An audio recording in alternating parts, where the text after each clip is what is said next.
Hello movie lovers, Bob for Bob's Movie Review here, and today I'm bringing my unboxing and review of Can't Hardly Wait, the 20-year reunion edition on Blu-ray.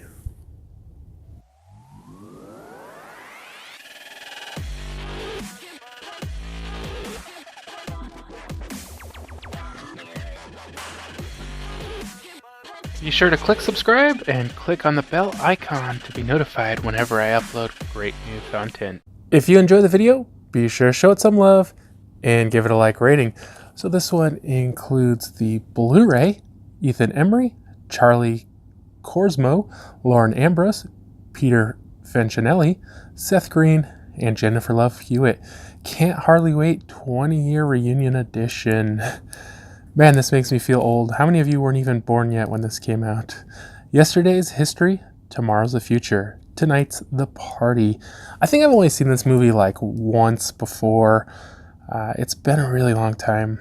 I do remember Seth Green just being this really weird over-the-top character, as you can tell. It has Jennifer Love Hewitt. The rest of the people I'm not super familiar with, although I think both of them have been in some things I've seen before. This one is from Mill Creek Entertainment. An event 18 years in the making. What? How could it be 18 years in the making? A high-spirited... Oh, they're 18 years old in the movie? A high-spirited, synthetically raucous house party comedy. It's graduation day at Huntington Hills High, a time for pomp and circumstance, tassels and mortarboards, and serious introspection about the future. But tonight, the seniors will leave all that behind for the things that really matter. Romance, revenge, and rock and roll. Bonus features, 2 commentary tracks featuring the cast and filmmakers. Huntington Hills Class of 98 Reunion Special. The making of a teen class featurette. Life of the Party featurette, deleted scenes, I Can't Get Enough of You Baby, music video by the great Smash Mouth. This one is rated PG-13 for teen drinking and sexuality and for language. This is also Region A locked, has a runtime of 1 hour and 40 minutes. Here's your side-by-side comparison. Let's check out the inside.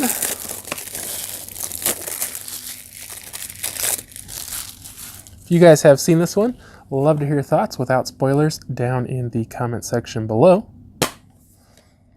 No artwork on the case, but the disc has the same artwork as the cover.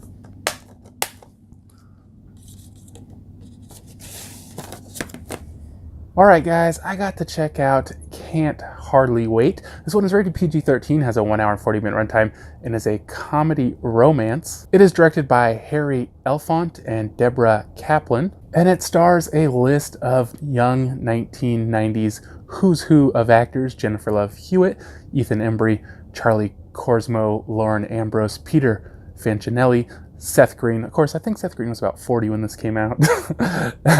Michelle Brookhurst, Alexander Martin, Erik, Palladino.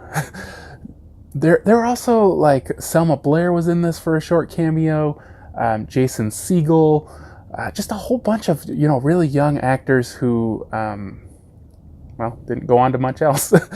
No, I recognize them a lot from these, 90s, late 90s, whatever, kind of teen movies, but they really didn't move on a whole lot. Some of them obviously did, but this movie really will date people who remember it.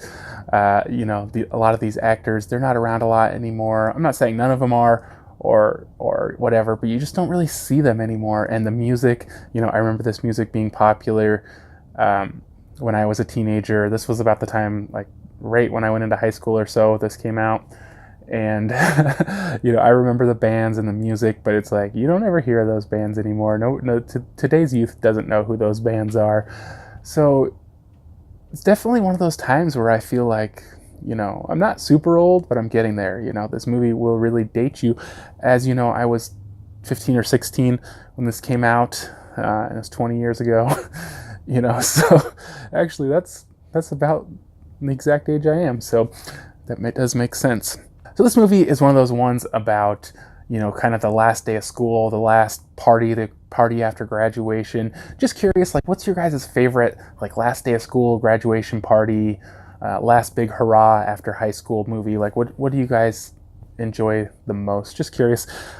So we kind of have all these groups of kids, and they're just like stereotype, like they're extremely stereotypical and almost caricatures of real people. With probably Seth Green being the worst, just so overemphasized on the stereotypes. And it almost feels like a parody of movies that came before it, and I don't know if that was necessarily the goal of this movie. They did make that Not Another Teen Movie, which is a parody of teen movies. It follows a lot along with this movie, Can't Hardly Wait. So I don't know if they'd make a parody of a parody, but a lot of this movie does feel like parody. Not to say it's a bad or that they overdo it, just the characters are just so overdone that they become kind of silly. In a lot of ways, I feel like this movie is about the confusion of being a teen and the hormones when you're a teenager, and how you're just so lost in the world.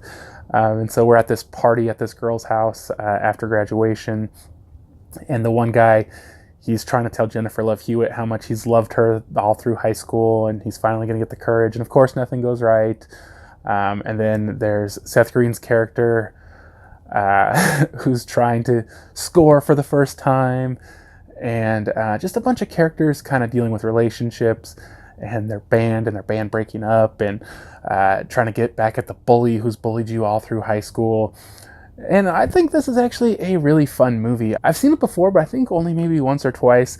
I think this movie came out a little too early for me to really relate to it when I was in high school, you know, so it wasn't ever one of my favorites, although I do like a lot of the actors in it. And I do think this is a fun movie, and it does have a little bit of romance in it, and, you know, it has to have some happy endings at the end, but that's what you expect from these movies. So I enjoyed this one. I think it's a really fun movie, but like I say, not one of my favorites of the genre. But I think for a score on this one, guys, I'm going to give it a 7 out of 10. The Blu-ray quality seemed pretty good to me. I didn't compare it to the DVD. It wasn't probably the most beautiful Blu-ray I'd ever seen, but I felt like it looked pretty good, and I was happy with the overall quality, and definitely happy with the movie. So I want to thank you guys so much for watching. Hope you did enjoy the review. If you did, be sure to leave a like rating. If you haven't already, subscribe for more videos. Check out the latest videos. Check out my website, BOBSMOVIEREVIEW.com. And I'll see you guys next time.